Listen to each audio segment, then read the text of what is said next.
أعوذ بالله من الشيطان الرجيم بسم الله الرحمن الرحيم الحمد لله رب العالمين وصلى الله على سيدنا محمد وآله الطاهرين.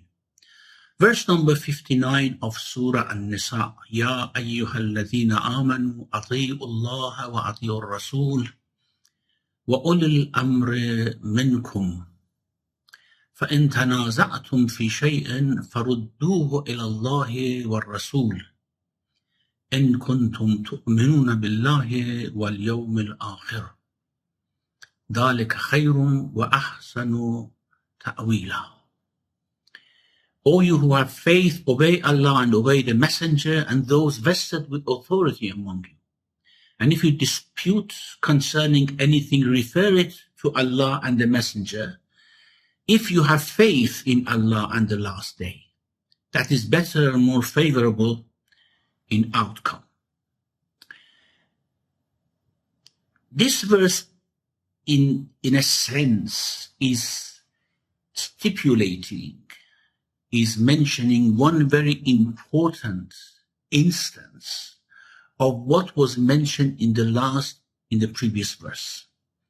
إِنَّ اللَّهَ يَأْمُرُكُمْ أَن تُؤَدُّوا الْأَمَانَاتِ إِلَىٰ أَهْلِهَا. You have to give back the amanat, the trust, to their people. One of the most important cases of trust is the trust between us and Allah. Allah has entrusted us with His book, with His messenger, with His commands and prohibitions, and so we have to obey them. And this is an instance of ta'diyatul amana, delivering the trust back. Ya ayyuhalladhina amanu ati'u Allah. Obey Allah. Well, obeying Allah is clear, whatever He has mentioned in His book. In terms of commands, prohibition, advice, maw'idha, wasiyah, and as we said in our previous session, all these have the same meaning. Allah's command is good advice. It's not commanding because He has the authority and He commands at will. No. His command is only a good will. So whatever He has advised you advised you in terms of command and prohibition, you have to follow. وَأَطِيعُوا الرَّسُولِ, and of course obey the messenger. Well, one can say the obedience of the messenger is the obedience of Allah.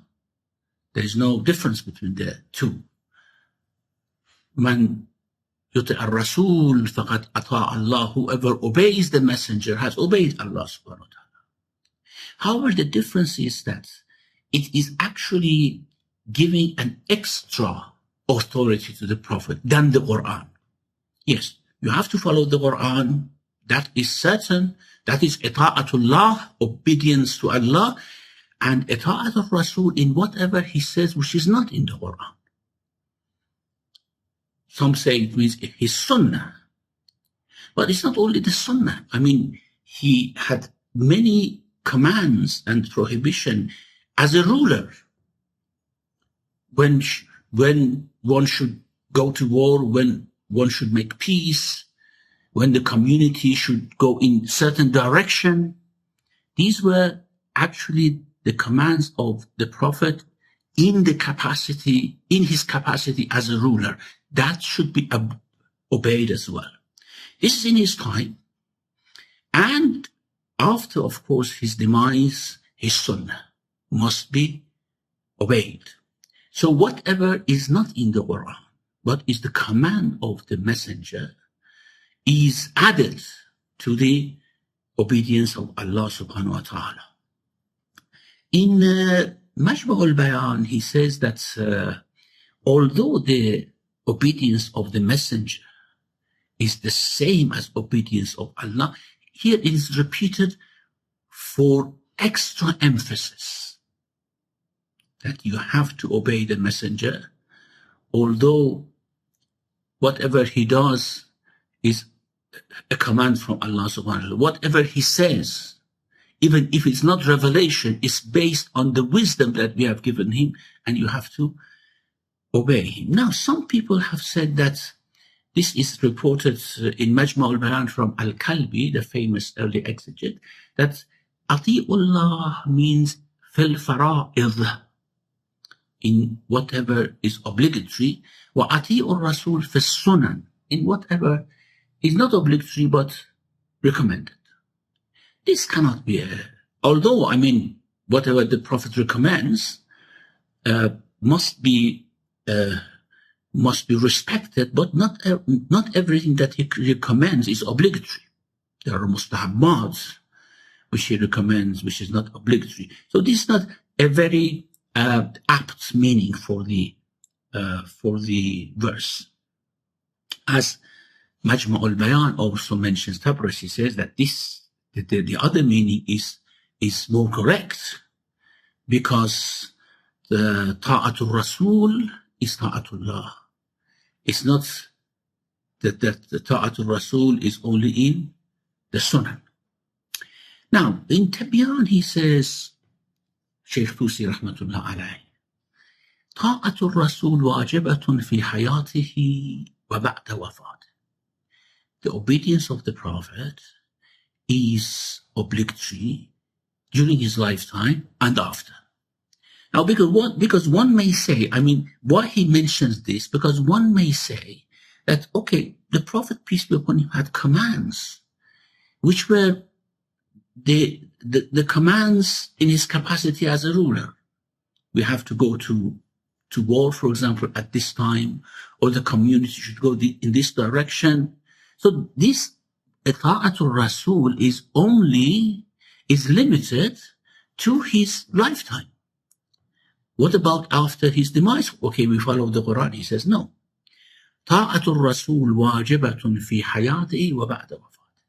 Because after his demise, we have to follow his sunnah. His sunnah, and his sunnah includes obligatory things and mustahabbat, things which are recommended.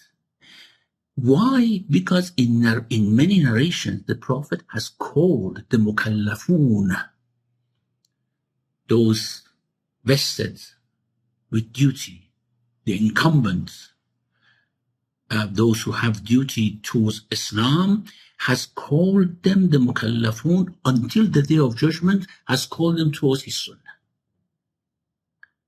Because he is Rasuluhu ilayhim ajma'in. He is the messenger of God to all mukallafin, not only to those during his lifetime.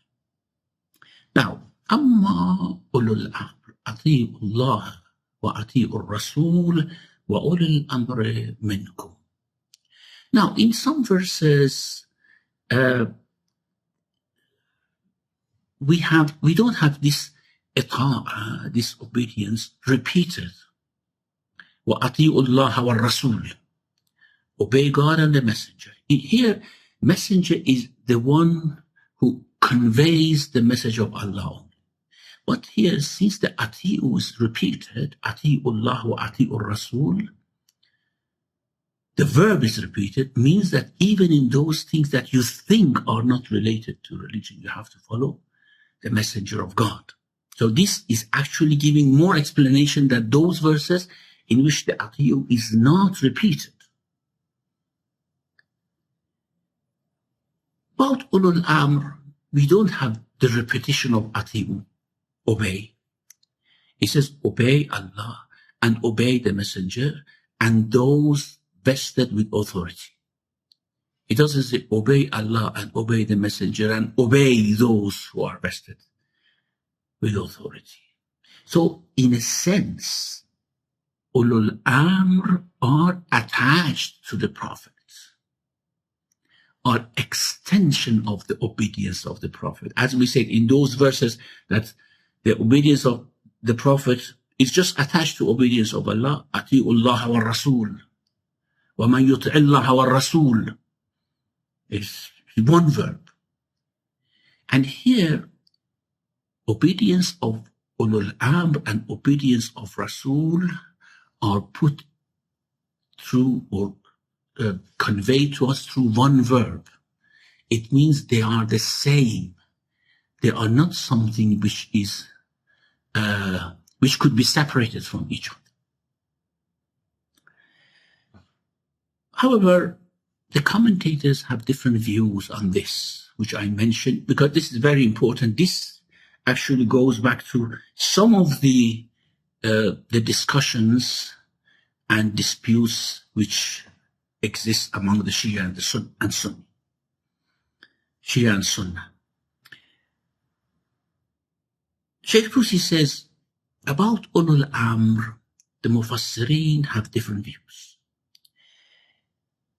Something which is reported from Abu Hurairah, not from the Prophet, and also in one of the reports from Ibn Abbas, and chosen by several Mu'tazili commentators and independent commentators, independent like Tabari, Mu'tazili like Jubba'i, Balkhi, they say, إنهم الأمراء. These are the rulers. The rulers of Muslims at any time. Or at the time of the Prophet, for example, if Allah, the Prophet, peace be upon him, appointed someone as the commander-in-chief of the army, of a dispatch, or appointed him to stay in Medina and rule over the community when he used to go to his to different journeys, including his battles. These are the Umara. This is at the time of the Prophet, and after him, any ruler who rules the Muslim community. And now Ulul Amr are Umara. Well, it is correct that when Prophet appointed someone as a ruler of the community, people had to obey him. But is that understood from this verse? Or it is a rule of reason? This verse is saying something different. Why? Because suppose the Umara at the time of the Prophet disobeyed the Prophet. The Prophet told them to do something and they did something else. Was it obligatory for all to follow him, to obey him? Or the rulers that we know today of Muslim community, today and in the past history, who did all sorts of mischief and corruption, does the verse tells us, just like you obey the Prophet, you have to obey them? I know some, of course, muftis. I don't call them Sunni muftis because these are really outside even the Sunni bound of thinking, that yes, whatever the ruler does. And recently we had a fatwa from one of the these muftis in Saudi Arabia that even if the ruler fornicates or commits adultery all day, but commands the people to do something they have to follow. Okay, this might be a view, but this cannot be to the level of the obedience to the Prophet, peace be upon him. So, one view was إنهم الأمراء, those vested with authority. The other view, which is reported in another report from Abdullah ibn Abbas, and then some early exegetes have adopted it, is that إنهم العلماء, they are the scholars. Why? Because the scholars know what is the ruling of religion. The scholars know what is right and what is wrong according to Sharia. So these are ulama. The third view that Shaykh Tusi mentions is وَرَوَى أَصْحَابُنَا عن أبي جعفر وأبي عبد الله عليه السلام. However, our scholars, the Shia scholars, have reported from Abu Ja'far, Imam al-Baqir, and Abi Abdullah, Imam al-Sadiq, أنهم الأئمة من آل محمد صلى الله عليه وسلم. This is limited only to the Imams from Al Muhammad, from Ahlul Bayt, alayhim as-salam. This is limited to them. Because it could not be unqualified, unconditional obedience which people should give to the Prophet, that they should give to Ulul Amr, since they are actually combined in one command. Ati'ullah wa ati'ur Rasul wa Ulul Amr. And then he says that why we say these are A'imma and cannot be anyone except A'imma, because Allah has commanded us to obey them unconditionally. And Allah never commands us to obey anyone unconditionally except that they are ma'sumin, except that they rule according to justice, according to the will of God. He says, in the same way that he has made it obligatory that we have to obey him and obey the messenger, he has made it obligatory to obey the Ulul Amr, and this cannot be except the Ma'sumin, cannot be extended to anyone else. And he says that commanding someone to unconditionally follow and obey a person is not something that Allah will do except for a ma'soom, someone who is, of course, protected from sin, protected from mistakes in Sharia. And then he says this protection is not available for umara, for the rulers, is not available for ulama, because we have many ulama who can commit sin or make mistakes or have their own opinions which they think that is right, but it is not right. So it is only applicable, this is of course the argument of Shaykh Tusi rahmatullah alayh. It is only applicable to those imams which we know by narrations from the Prophet, by other arguments, that they are protected from sin, they are protected from mistake in Sharia, and they are clean in their soul and heart. دلت الأدلة على اسمتهم وطهارتهم. They have isma and tahara.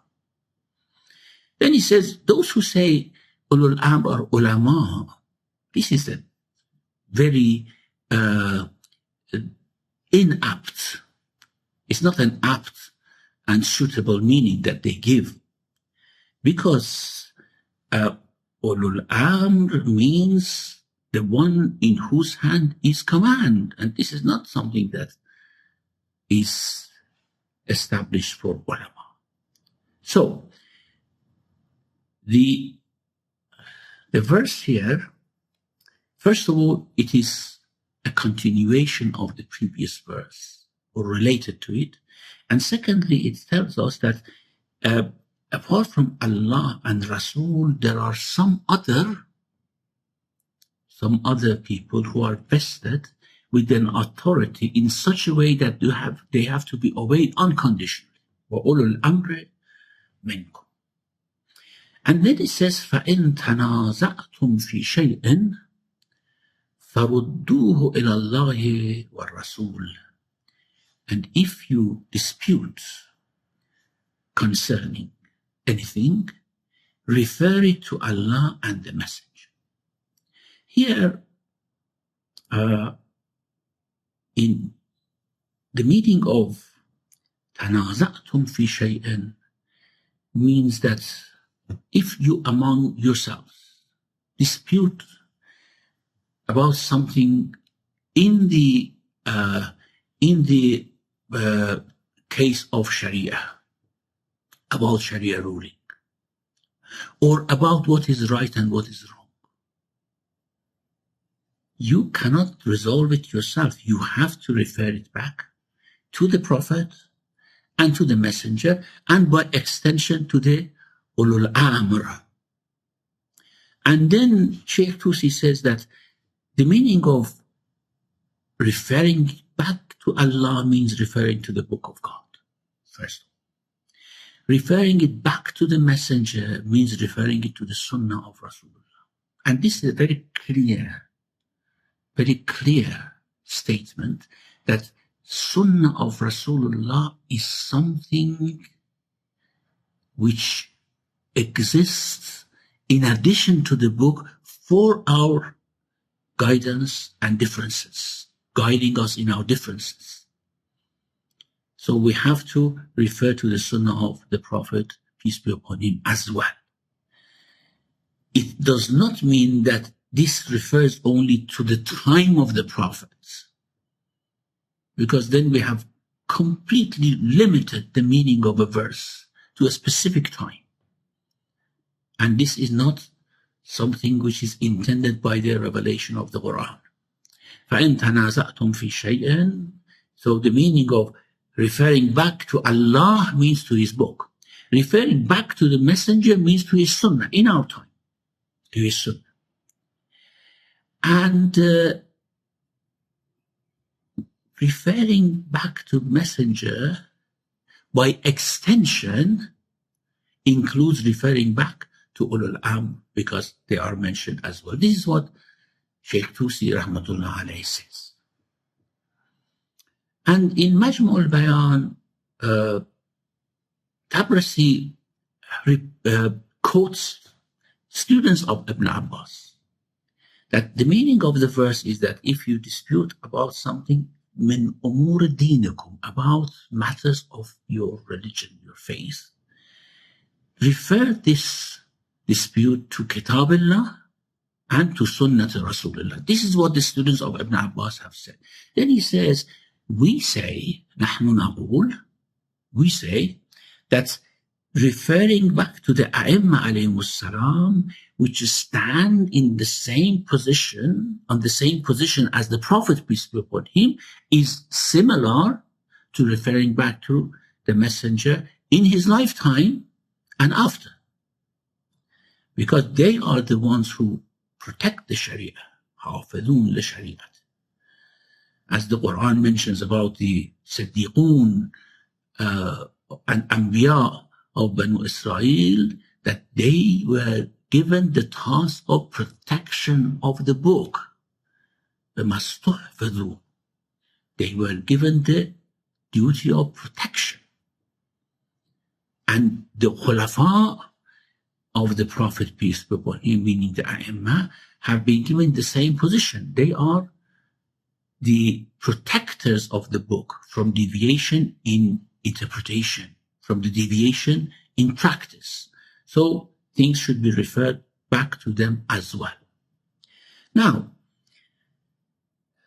Bayzawi, based on, of course, the belief of Ahlul Sunnah that Ulul Amr may be anyone who has been given the authority, says that فَإِن تَنَازَعْتُمْ أَنْتُمْ وَأُولُو الْأَمْرِ مِنْكُمْ. If you, as subjects, dispute with the Ulul Amr, with those vested in authority, regarding something about Sharia, min umur ad-din.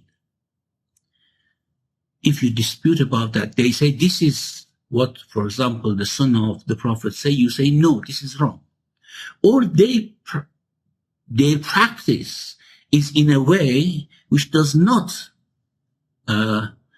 conform with the Sharia, then you have to discuss it with them and try to convince them by referring to the Book of God and Sunnah of the Messenger of God. Well, we know that this is not possible. I mean, many of these Umara, they know what they are doing is not according to Sharia. And this is very optimistic that one thinks that by discussion and by argument you can convince the Umara not to go outside the bound of Sharia. In Al-Mizan, he actually makes a good inference from the verse.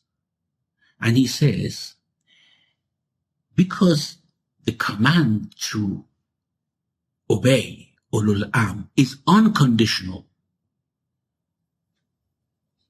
Otherwise, it should have said that Ati'ullah wa Ati'ur Rasul wa Ati'u Ulul Amr minkum, if they follow Sharia.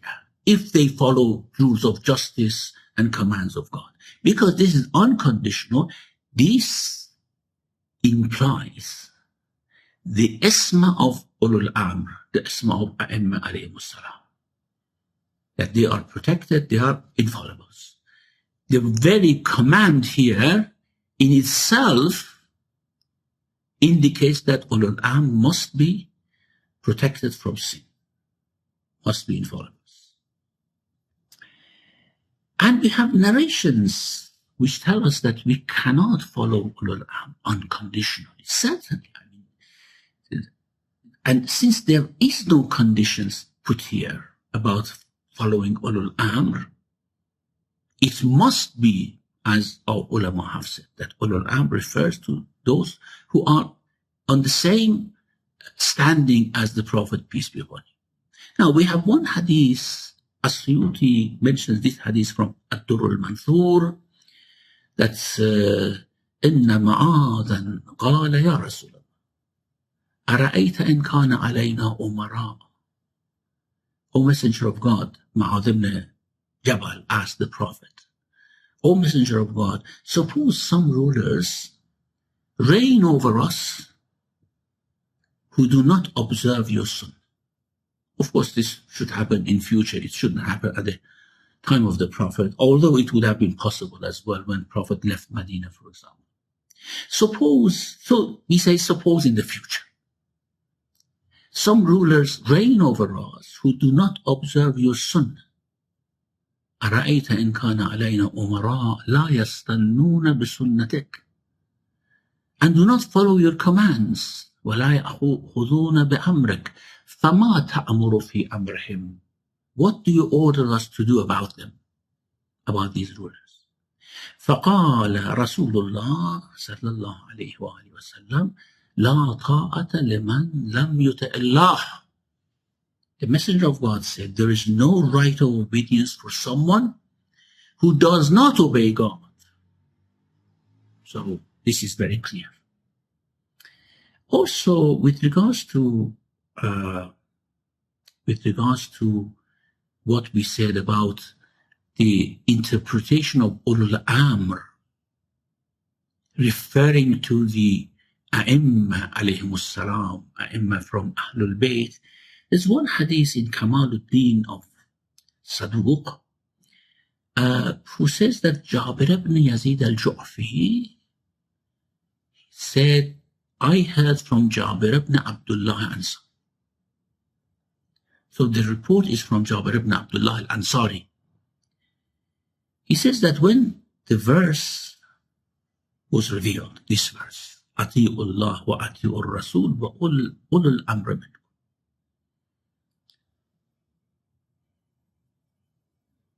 I asked the Prophet, peace be upon him, O Messenger of God, we know God and His Messenger, but who are those vested with authority? Who are ulul amr?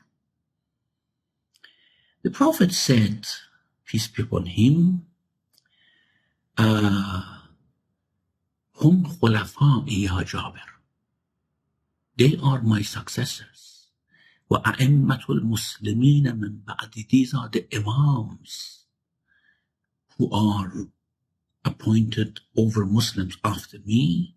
أَوَّلُهُمْ عَلِيُّ ibn Abi Talib. The first of them is Ali ibn Abi Talib. And then Hassan, and then Hussein. ثم الحسن ثم الحسين ثم علي بن الحسين إمام زين العابدين ثم محمد بن علي المعروف في التوراة بالباقر. Then Muhammad ibn Ali, who is known in Torah as Baqir, Imam al-Baqir alayhi salam. And then he said, وَسَتُدْرَكُهُ يَا جَابِرُ, and you will meet him, O Jabir. فَإِذَا لَقِيتَهُ فَقْرَأْهُ مِنِّ السَّلَامِ. Whenever you meet him in future, convey my salams to him. And then he said, ثُمَّ الصَّادِقِ جعفر ibn Muhammad, up to the Imam al-Mahdi alayhi salam. So this is a very clear narration in this regard.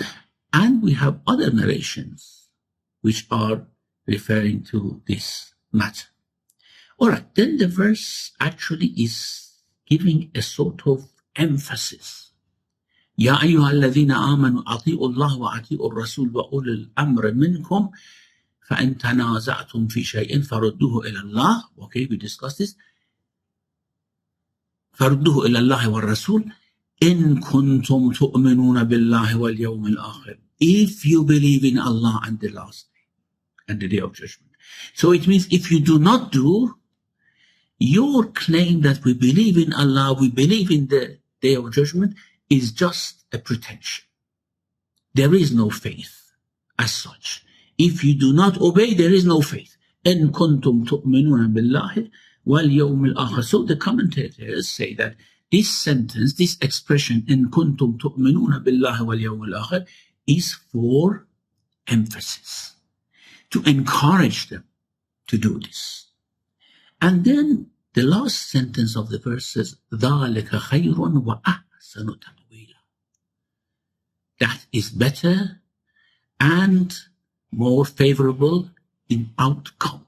Ta'wil, as Shaykh Tusi rahmatullah alayhi says, alayhi rahmah says, ala ya'ulu is from ala ya'ulu, means raja'a, yarjo, means going back to something. So ta'wil of anything is what it goes back to, what it goes towards it. This is the ta'wil. And about this ahsanu ta'wila, more favorable in outcome, they say this ta'wil may be what actually transpires as a consequence of this action. Which action? Referring back everything to Allah and the Messenger and the Ulul Amr. What transpires of this is better in this world because it guides you, and in the next world because it gives you reward, isn't it? Ahsanu ta'wila means that. So Shaykh Tusi says that there are two views about this ahsanu ta'wila.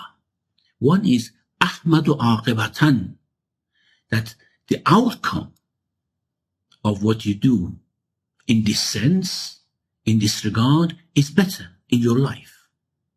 You will have a prosperous, good life. Or, as others say, ahsanu jaza'an, in the hereafter, it gives you the good reward, as suggested by several exegetes. However, we can say both of them.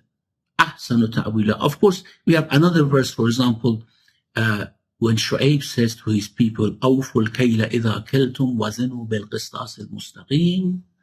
You have to measure with a right measure. When you measure right with a right balance, this is better. وَأَحْسَنُ تَأْوِيلًا. The outcome is better because it organizes the economy of the society and community. So it is good. Of course, in Majma' al-Bayan, he says we can combine, as I said. خَيْرٌ لَكُمْ فِي الدُّنْيَا وَأَحْسَنُ عَاقِبَةً فِي الْآخِرَةِ. Better, of course, ذَلِكَ خَيْرٌ فِي الدُّنْيا. This is better in this world. وَأَحْسَنُ تَأْوِيلًا in آخِرَةِ. It gives you a better آخِرَةِ. Now, a third view in this regard, just to finish the verse, قال الزجاج أحسن من تأويلكم أنتم إياه من غير رد إلى أصل من كتاب الله وسنة. Referring these things back to God and the Messenger, the Book of God, the Sunnah of the Prophet, and the command of the Ulul Amr, referring back to them to interpret and explain it for you is better than your explanation and your interpretation. You may do that, but referring it back to them is better. And then Majma' al-Bayan says, وَهَذَا هُوَ الْأَقْوَى. This is the preferred view in his opinion. Okay. Alhamdulillah Rabbil Alameen. رَبَّنَا لَا تُزِغْ قُلُوبَنَا بَعْدَ إِذْ هَدَيْتَنَا وهب لنا من لدنك رحمة إنك أنت الوهاب وصلى الله على محمد وآله الطاهرين.